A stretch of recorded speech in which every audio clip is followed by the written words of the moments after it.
The night was colder than usual for Brooklyn. The sharp winds of December cut through the alleyways, biting at the skin of anyone brave enough to walk through them. Beneath the flickering streetlights, the playground was eerily quiet. The swings swayed in the breeze, their chains creaking with each gust. But there was one figure, small and unnoticed, sitting in the corner of the playground near the old merry-go-round. Her name was Amina, just 12 years old, but already, life had taught her more lessons than anyone should have to learn in a lifetime. She wrapped her thin jacket tighter around herself, trying to shield against the cold, though it offered little comfort. Her breath puffed out in small clouds in the frigid air, but she didn't move. She had nowhere else to go. The playground had become her refuge over the past year. The metal bars, the worn-out benches, and the fading chalk drawings on the concrete were the only things that had witnessed her sleepless nights. Each evening, as the sun set, Amina would arrive, sit on the merry-go-round, and wait for the darkness to swallow her. It was the only way to forget that her world had collapsed in on itself, leaving her with nothing but the biting cold and her own thoughts for company. Just 11 years old, Amina had lost both her parents. The car accident had been sudden, an event that still felt like a cruel dream to her. She had been too young to understand what that would mean. The endless paperwork, the endless search for a new home, the endless promises from distant relatives who never followed through. She had lived with her aunt for a few months after the accident, but that didn't last long. Her aunt had her own struggles, her own demons, and a child's needs were simply too much for her to bear. Soon enough, Amina was on her own. There were days when Amina could still remember the sound of her mother's laughter, the warmth of her father's hugs. She could still picture their faces clearly, their eyes full of love. But it was fading, slipping further away with each passing day, until all she had left were fragments. She often clutched those memories like precious treasures, afraid that one day they would be lost to her forever. The playground was her refuge, but it was also a reminder of everything she had lost. The slide she used to climb with her parents, the sandbox where they had spent hours building castles, and the swings that used to bring joy. All of it was a cruel reminder that there was no one left to share those moments with. Tonight, like every other night, she sat there alone, but tonight was different. Amina didn't know it yet, but someone was watching her. Officer David Marshall had been patrolling the streets of Brooklyn for over a decade. The hardened cop in his mid-30s had seen too much to count. His job was often disheartening, filled with pain and violence, but he had learned to shut it all out. He had learned to walk past the despair, to look away from the brokenness of his community. But something about tonight felt different. David had just finished his rounds and was heading back to the station when something caught his eye. He saw her, a young girl sitting alone on the merry-go-round. She was small, too small to be out in the cold alone at this hour. The way she sat so still, her face etched with sorrow, made his heart tighten. He slowed down, the police cruiser coming to a stop at the edge of the playground. He stared at her for a moment, unsure what to do. He had seen kids on the streets before, but this felt different. There was a quiet despair in her posture, a sadness in the way she held herself. His instincts kicked in, and without a second thought, he stepped out of the car. "Hey, kid," David called, his voice gentle but firm. Amina didn't move at first. She had learned not to react to strangers. Not anymore. She'd learned the hard way that people weren't to be trusted. But when she finally looked up, something in her shifted. She saw the cop standing there, his uniform a symbol of authority, but his eyes were kind, not harsh. "Are you okay?" David asked, his gaze softening as he took a step closer. Amina didn't answer. She simply shook her head and looked away, as if afraid that speaking might make her feelings too real, too raw. David knelt down, bringing himself to her level, trying to make her feel as if he wasn't a threat. "It's a pretty cold night to be out here alone. Where are your parents?" Amina's lips trembled as she tried to hold back tears. She didn't want to cry. She didn't want anyone to see her weakness. But the officer's voice, so steady and concerned, cracked the dam inside her. "They're gone," she whispered, her voice barely audible over the wind. David's heart dropped as the weight of her words sank in. He couldn't imagine the pain of losing everything so suddenly. He wanted to say something comforting, but words failed him. Instead, he sat beside her on the merry-go-round, silently offering his presence. For what felt like hours, neither of them spoke. The wind howled around them, the playground creaked with the sounds of age and neglect. And in that moment, a bond was formed, unspoken but undeniable. David didn't know how long Amina had been alone, or how many nights she had spent in this very spot, but he knew one thing for sure. She needed help. He wasn't sure what he could do, but he couldn't leave her there, not like this. "What's your name?" he finally asked, his voice breaking the silence. "Amina," she whispered. "Amina," he repeated softly, as if tasting the name on his tongue. "I'm Officer Marshall. I'm here to help you." Amina didn't respond, but for the first time in a long time, she allowed herself to feel something other than fear. There was a flicker of hope, small but real, that maybe, just maybe, she didn't have to do this alone. Little did they know that this was just the beginning of a journey that would change both of their lives forever.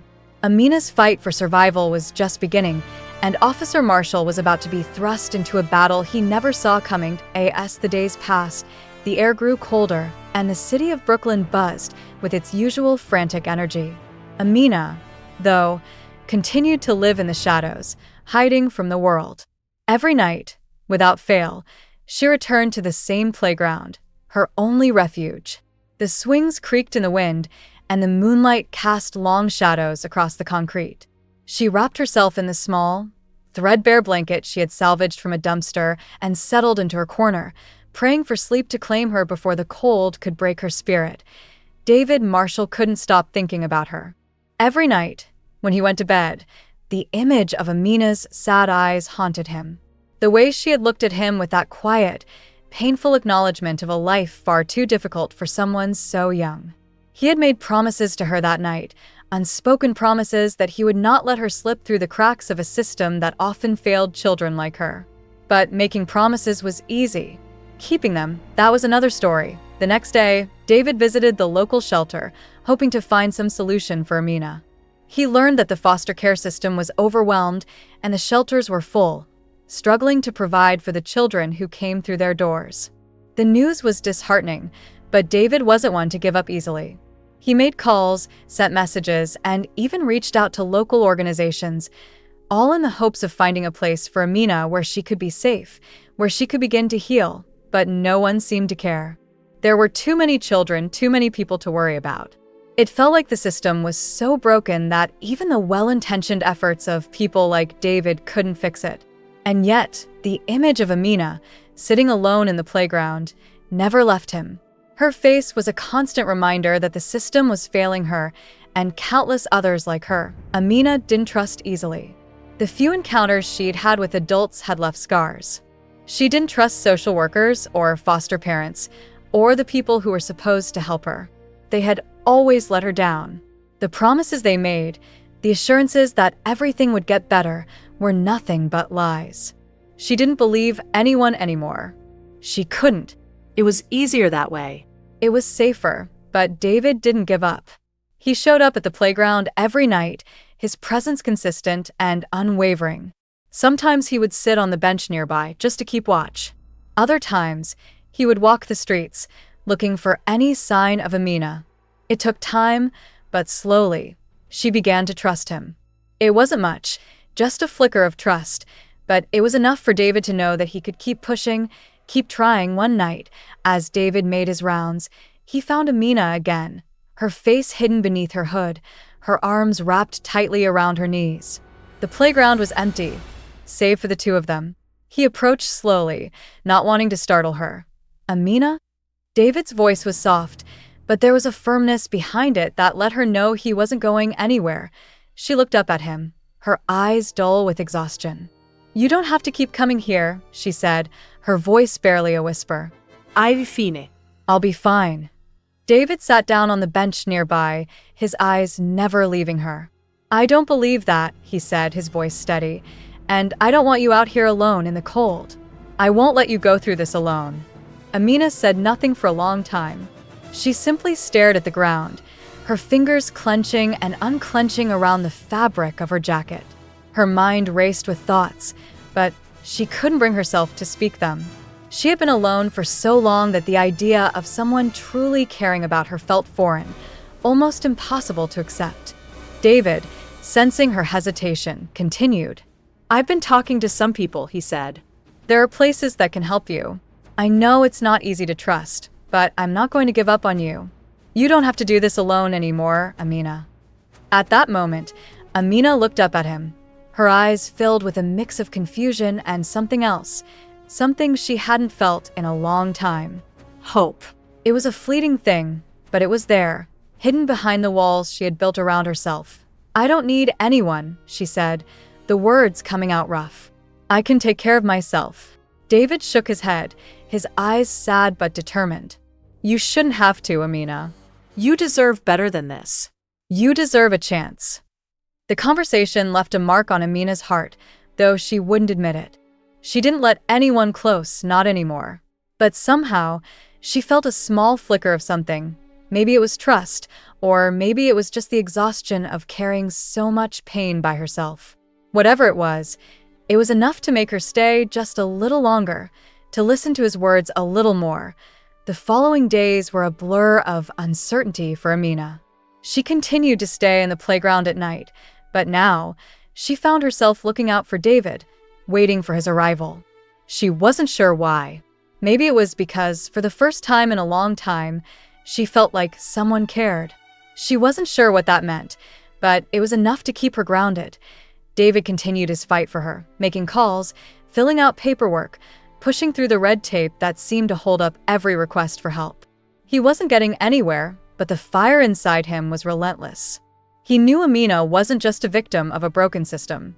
She was someone with a future, with potential. He refused to let her slip through the cracks, but the world was a cruel place, and the more David tried to help, the more obstacles he encountered. Each call, each meeting, each visit to a new foster home or shelter felt like a step backward. The system was fractured, its promises hollow. It seemed as if Amina's fate had already been sealed by the brokenness of the world around her, and yet, David refused to give up. He couldn't. He wouldn't. But as Amina's situation grew more desperate, so too did David's resolve. He wasn't about to let her down again. He would fight for her. But the fight he was about to face wasn't just with a broken system. It was a fight against something darker, something far more personal, that was about to change everything. The first true test of their bond was coming. Neither of them knew it yet, but it would push both of them to the edge. It was a cold, misty evening when everything changed. The streetlights flickered against the gloom, and the usual buzz of Brooklyn's nightlife seemed to dissipate under the oppressive quiet that enveloped the neighborhood. Amina sat on her usual spot in the playground, her eyes staring blankly ahead, her fingers wrapped around a worn piece of fabric. The distant sound of a police siren echoed in the background, but she had learned not to react to the noise. She had learned to ignore everything. David Marshall had been patrolling the area for weeks, checking in on Amina almost every night, making sure she was safe. Despite his best efforts, he had been unable to find a foster home that would accept her. The system, as it turned out, was as broken as he feared, and no matter how much he fought, it felt like every door slammed shut in his face. The disappointment weighed on him, but there was something in Amina's eyes, some flicker of hope, that kept him from walking away. That night, however, was different. David was driving through the neighborhood when he spotted Amina sitting by herself, as usual.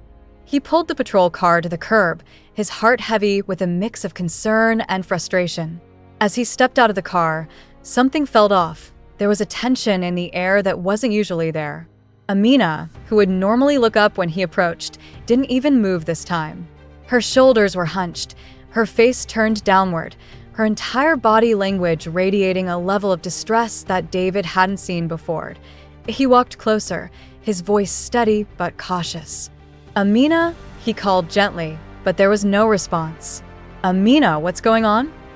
Finally, after what felt like an eternity of silence, Amina turned her head slowly. Her face was pale, and her eyes were filled with something David hadn't seen in her before: fear. Not just fear, but something darker, something that made his chest tighten. She glanced behind her nervously, as if looking for someone. I can't stay here anymore," she whispered, her voice trembling. "They're coming." David's stomach dropped. "Who's coming?" "Amina, you're not alone. You're safe with me." She shook her head violently, her eyes wide with panic. "No, you don't understand. They'll hurt you too." David took a step forward, trying to keep his voice calm. Who are you talking about? "Amina, I'm here to help you, okay?" But before she could respond, a loud screeching sound filled the air, the unmistakable sound of a van's tires skidding to a halt nearby. David turned sharply, his instincts kicking in as he scanned the area. The van came to a stop just at the edge of the playground, and two men in hoodies quickly got out, their movements fast and deliberate. Amina froze, her body tense, as if she had seen ghosts. David immediately stepped between the men and the girl, his hand resting on his holster. He could feel the tension radiating off of Amina, and for the first time, he realized how deeply trapped she was in her own fear. The two men, seeing David's uniform, paused for a moment. One of them, the taller of the two, spoke first, his voice gruff and unfazed by David's presence. "She's not going anywhere, officer." David's heart pounded in his chest. "What are you talking about?" he demanded, his voice sharp, as his hand subtly tightened around the radio on his belt. "This is a child. You need to leave." The men exchanged a look, and David immediately felt the shift in the air. Amina flinched, as though the mere sound of their voices was enough to send her into a state of terror. The taller man took a step forward. "We've been looking for her," he said, his tone cold. "She belongs with us." David took another step toward them, his body rigid. "She belongs nowhere near you," he said firmly, locking eyes with the man. "Who are you?" The second man, shorter and stockier, smirked, a cold gleam in his eyes. "You don't need to worry about that, officer. We've got to deal with the system. She's just a runaway. We're doing her a favor." Amina recoiled, her breath coming in short, sharp bursts. She clutched her knees to her chest, her eyes darting between the men and David, as if trying to decide whether to run or to trust him. David's mind raced. He knew exactly what was happening now. These men were not part of any legitimate system. They were predators, preying on children like Amina, offering false promises and using fear to control them. They were likely involved in human trafficking, and the moment they laid claim to a child, they never let go. He stepped closer to the men, his voice dropping into a dangerous calm. "I'm telling you right now, if you don't leave, I will arrest both of you for child endangerment and kidnapping. This is your only warning." The taller man laughed, but the laughter didn't reach his eyes. It was a hollow, cruel sound. "You think you can stop us, officer?" he said, his hand reaching into his jacket, as if pulling out a weapon. David's heart raced, his body tensing, but he didn't flinch. His hand was already on his gun, ready to defend Amina. But before either man could make a move, something unexpected happened. Amina, who had been silent until now, stood up suddenly, her small frame trembling with a mix of fear and defiance. "No," she said, her voice surprisingly strong despite the terror in her eyes. "No more. You won't take me." David looked at her in surprise, but he didn't have time to react before Amina bolted from the spot, running faster than David thought possible. He turned toward the men, his gun drawn and his finger on the trigger. "Get back," he shouted, but they didn't listen. They were after Amina, and they weren't about to let her go that easily. David ran after her, his heart pounding in his chest, his focus entirely on the terrified girl. He could hear the men behind him, their footsteps heavy and quick, but he couldn't afford to think about them. Amina was out of sight now, and he couldn't lose her. He had to protect her. He heard a scream, not from Amina, but from the men. Then, in the distance, he saw her, barely visible in the dark, running with everything she had. And behind her, one of the men was closing in, reaching for her arm. David's adrenaline surged. He was almost there. Then, just as he reached Amina, everything seemed to happen in slow motion. The man lunged, his hand grabbing at Amina's wrist, but she twisted and broke free with surprising strength. David was on the man in an instant, pulling him away with force. And then the fight began, and the chaos. David's world blurred. He barely registered the sounds of grunts and shouts, only that Amina had escaped, that she was safe for now. But as he wrestled with the men, the grim realization hit him. He was dealing with something much bigger than he had anticipated. These men weren't just rogue criminals. They were part of a larger network, and they weren't going to let go of Amina without a fight. This was just the beginning of something far more dangerous, and David had to act quickly before it was too late. The stakes were higher now. This wasn't just about helping a young girl anymore. It was about saving her from a fate worse than he had imagined. The night air felt unusually cold as David stumbled back, still breathing heavily after the struggle. His heart pounded in his chest, but it wasn't just from the physical exertion. His mind was racing, processing what had just happened, the threat that Amina was under, the dark undercurrents of a world he had never known, and the realization that the fight was far from over. Amina was crouched behind a jungle gym, watching the scene unfold, her wide eyes filled with terror. She had always been running from her past, from the world that had abandoned her, but now she was being pursued by a far more dangerous force than she could have ever imagined. David's protective instinct kicked in, and he moved quickly to her side, taking her hand in his with a firm, gentle grip. "Amina, we need to go," he urged, his voice low but urgent. She didn't answer. She just stared at the men, who were now backing away, their faces dark with frustration and malice. David could see the rage in their eyes, but he also saw something else. The men weren't done. This was far from over. "Amina, listen to me," he said, his voice softer this time, as he crouched down beside her. "You're safe for now, but we need to move. I can't keep you here." The girl slowly nodded, her face pale but determined. She had learned the hard way not to trust anyone, but for reasons she didn't fully understand, she trusted him. Maybe it was because David had never lied to her, never treated her like a burden. Maybe it was because he was the only person who had never turned his back on her. Either way, she was ready to follow him. The two of them moved quickly through the shadows, their footsteps muffled on the wet pavement. David's mind was spinning. The men weren't just street-level criminals. There was something more to them, something organized and far-reaching. He couldn't shake the feeling that they were part of a larger operation, a network that had its claws in places he couldn't yet see. If Amina was their target, then the stakes were higher than he had ever imagined. They reached his patrol car, but David hesitated. The idea of taking Amina to the precinct seemed too risky. If the men knew where she was, they could follow her there. He needed to get her somewhere safe, somewhere out of reach. "Amina," he said as he looked at her, his voice serious but kind. "We're going to take a detour. I've got a place we can go, but you have to trust me, okay?" Amina nodded, her eyes wary but resolute. She had seen too much in her short life to trust easily, but something about David's quiet confidence made her believe in the possibility of safety, however fleeting. David led her down a side street, away from the main roads, until they reached an old, abandoned building. It wasn't much, but it was out of sight. He quickly unlocked the door and ushered Amina inside, the musty air of the place filling his nostrils. The building was empty, save for a few old chairs and crates, but it offered the privacy they needed.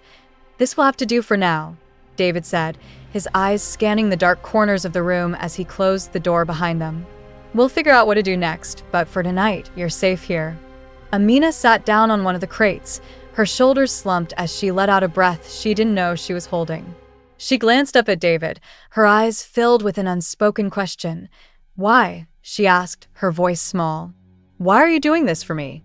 I don't trust people, but I don't want to be alone anymore." David hesitated for a moment, his gaze softening. "Because everyone deserves a chance, Amina. And because I made a promise to you. I won't let you be alone.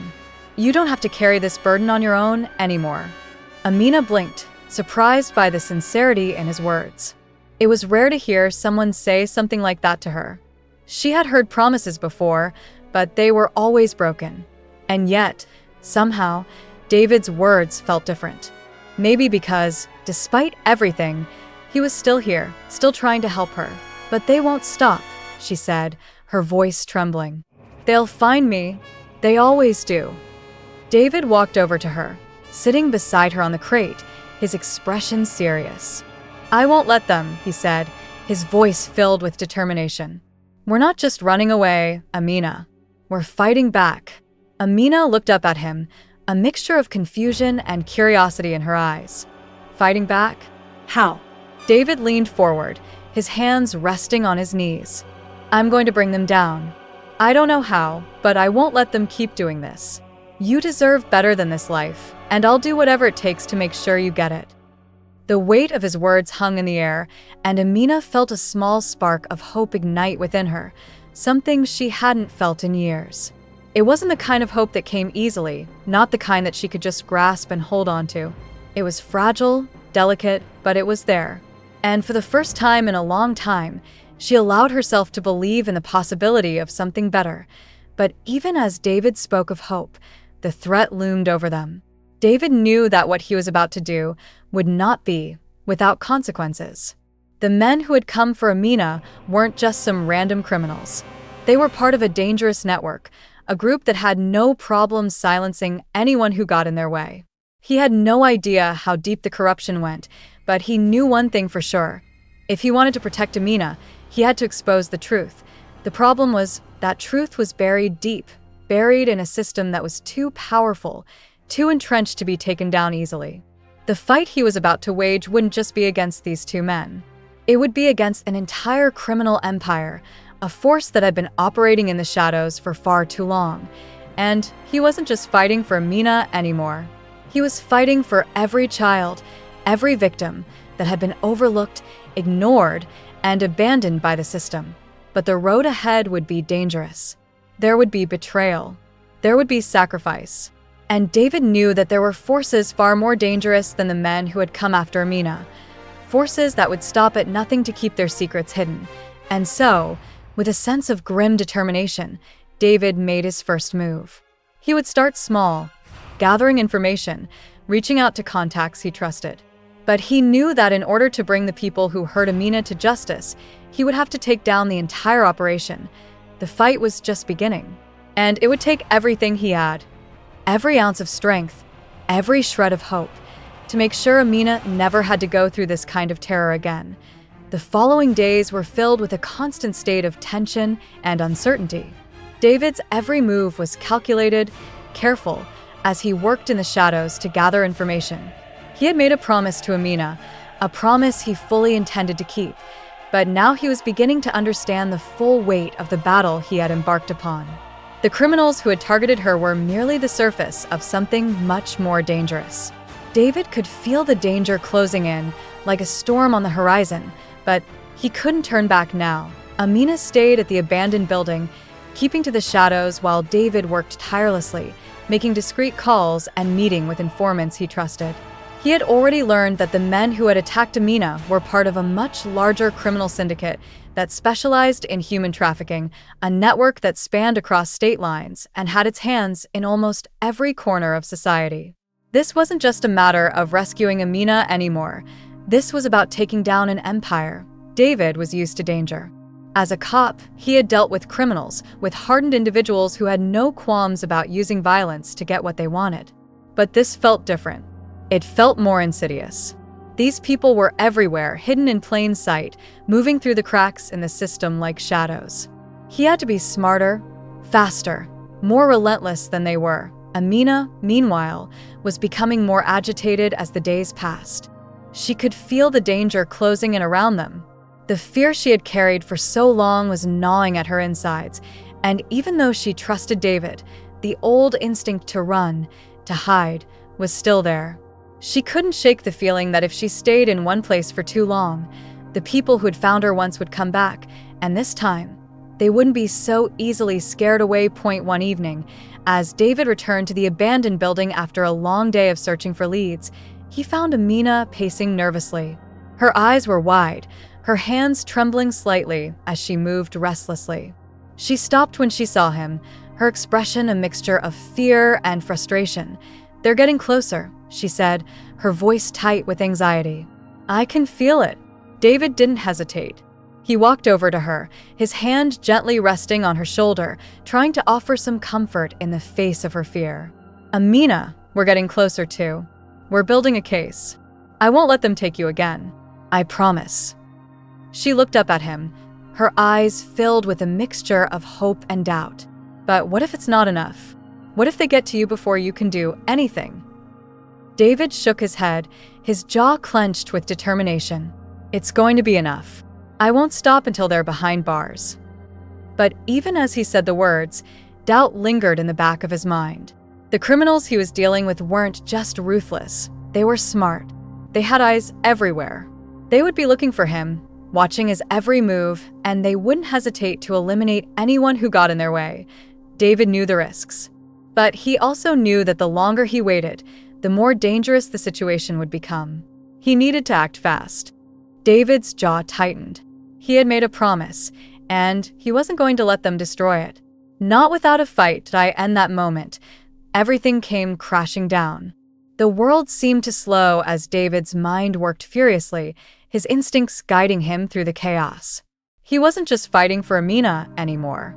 He was fighting for justice, for redemption, and for every person who had been hurt by people like them. The confrontation that followed was swift, brutal, and unrelenting. David fought with everything he had, each move a calculated step toward bringing these men down. He wasn't just going to survive, he was going to win. The battle raged on, and as the smoke began to clear, David stood over the men who had tried to take everything from him. They were broken, defeated, but he knew this was just the beginning. The fight wasn't over yet, but for the first time, David felt a flicker of hope.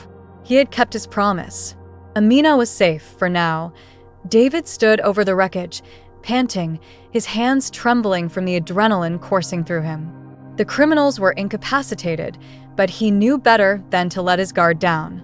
He couldn't let the fleeting moment of victory fool him. This wasn't over, not by a long shot. But for now, he had won. The feeling of triumph was temporary, though, overshadowed by the deep weight of the mission still ahead. Amina was out there, somewhere, and he couldn't let the chaos distract him from finding her. His mind was spinning. His first priority was to get her to safety, but the stakes had escalated far beyond that. He needed to take down the entire criminal network before they could retaliate. As David quickly called for backup, he felt the familiar sting of frustration settle in. Time was always the enemy, and even though he'd made progress, he was painfully aware that Amina wasn't truly safe until the whole syndicate had been dismantled. The criminals they just neutralized were merely pawns in a much larger game, and David had to keep his focus on the bigger picture. His phone rang, jolting him back into reality. He grabbed it quickly, hoping it was news of Amina's whereabouts. David. A voice on the other end said it was Ben, his trusted partner. We've got a lead on her. David's heart skipped a beat. Where is she? Is she safe? Ben hesitated for a moment. She's at the old warehouse on 16th Street. It's a bit of a mess out here, but we've secured the area. She's safe for now, but you need to hurry. We've got company. David didn't waste another second. I'm on my way. Don't let anyone near her. He hung up and sprinted to his car, heart pounding in his chest. Every minute mattered now. The sound of sirens filled the night as he raced through the streets, every turn bringing him closer to her. It felt like a lifetime had passed since he had last seen her, but his resolve was stronger than ever. He had made her a promise, and he wasn't about to break it. The warehouse loomed in front of him, a dark silhouette against the night sky. He could feel the tension in the air as he parked, eyes scanning the surroundings for any sign of danger. Ben was already there, his car parked nearby, a beacon of hope in the otherwise bleak night. David approached cautiously, moving toward the entrance with purpose. Ben's car was parked just outside, the door ajar as if he had been in a hurry. The warehouse itself was quiet, too quiet. David's instincts flared, but he pushed the feeling aside. He had no time for hesitation inside. The dim lighting cast long shadows across the floor. He could hear muffled voices coming from deeper inside, but it was hard to make out the words. His heart was pounding as he moved stealthily through the building, every sense heightened. Amina was inside, but David couldn't shake the feeling that they were walking into a trap. "Ben," David whispered, his voice barely audible. Ben appeared from the shadows, his expression grim. "We've got a serious problem," he said, voice low. "There's a whole crew of guys inside. They knew we were coming. It's a setup, David." David's stomach dropped. He had hoped that the criminals he had taken down earlier were the last of them, but this was worse than he had anticipated. This was their final stand. They knew David was closing in, and they were making sure he couldn't reach Amina. "We can't just walk in there," David muttered, his mind racing. "We need to call for backup." Ben shook his head. "It's too late for that. They're waiting for us. If we don't move now, we risk losing her." David felt his jaw tighten. He wasn't about to let Amina slip through his fingers. He had already come too far. "We're going in," he said, his voice firm. Ben nodded reluctantly. "We stick together. No one moves alone." David's pulse quickened as they pushed forward, creeping deeper into the warehouse. The sound of footsteps echoed in the cavernous space, a constant reminder of how close the danger was. The tension in the air was thick, almost suffocating. They rounded a corner, and there she was. Amina, sitting on the floor, her face pale and anxious. But she wasn't alone.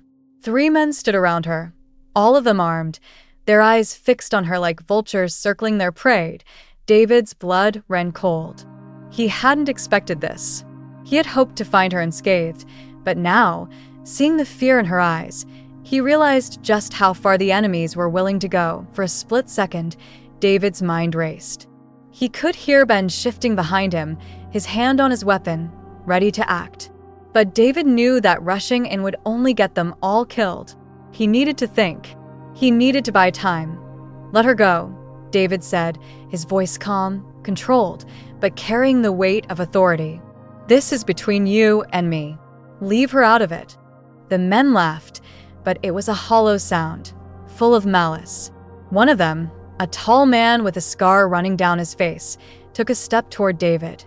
"You think you can just walk in here and make demands?" The man sneered. "You're too late, cop. You should have stayed out of our way. Now you're going to pay." David took a deep breath. He knew this moment would come, but the words felt hollow in his mouth. He wasn't just fighting for Amina anymore. He was fighting for everything, for justice, for redemption, and for his own soul. These men were part of a system, a sickness that had spread through the city, and if he didn't stop them now, they would only keep coming back. With one swift movement, David drew his gun, pointing it directly at the scarred man. His voice was unwavering. "I'll take you down one by one until you understand what happens when you mess with the wrong person." The tension in the room was palpable, thick enough to cut through. The men froze for a moment, calculating their next move. But David didn't flinch. He couldn't afford to point. One of the men raised his weapon, and in that instant, everything erupted. Gunfire filled the air, and David dove for cover, adrenaline flooding his body as he fired back. Ben moved with precision, taking out the other 2 men in a matter of seconds. The scarred man fired again, but David was faster. He shot the weapon out of the man's hand before tackling him to the ground. The struggle was brief, brutal, and then, with one final blow, the man was subdued. David stood over him, breathing heavily, his body shaking from the adrenaline. The threat was neutralized for now. He turned to Amina, who had been frozen in fear during the gunfight, her wide eyes still locked on him. "Amina," he said softly, lowering his weapon. "It's over. You're safe now." Tears welled up in her eyes as she slowly stood up, her legs unsteady. She rushed into David's arms, her sobs breaking the stillness of the room. David held her tight, his heart heavy with the weight of everything they had just gone through. It wasn't over yet. There were still pieces to clean up, still a battle to fight. But in this moment, all that mattered was that they had made it through. As the dust settled and the silence enveloped the warehouse, David knew that the war wasn't over. But for the first time in a long while, he allowed himself to feel a flicker of hope.